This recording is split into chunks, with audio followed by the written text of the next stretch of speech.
Ano't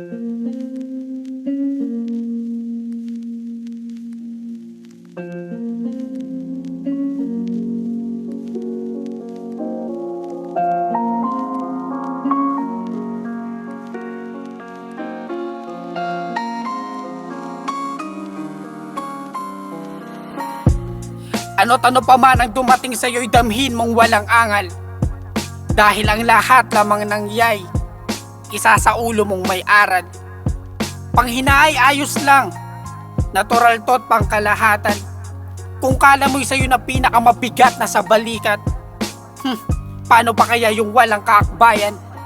Mga bata sa lansangan, pamilyang halos karton at payong na lang yung napagsisilungan, na makakain ng 2 beses sa isang araw ay maituturing ng biyaya pagkat 5 kahig na ang katumbas ng kanilang isang tukaan, mga hikahos.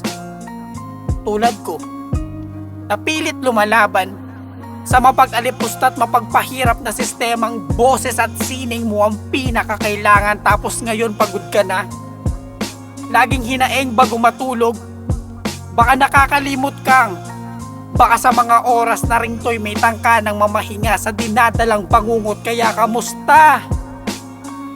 Mga musta, kahit hindi na sa'yo yun ibalik, dahil ang dala ng salita nang iya'y po pwedeng makasagip sa mga hindi na alam pa lasa ng ngiti sa kaniyang bibig na makikita sa matang namumugtunat walang imeka ko'y daan lang na paalala na sa tubig, hangin o apoy sa'yo ay gagabay, sa lupa mag-iiwan ng amoy.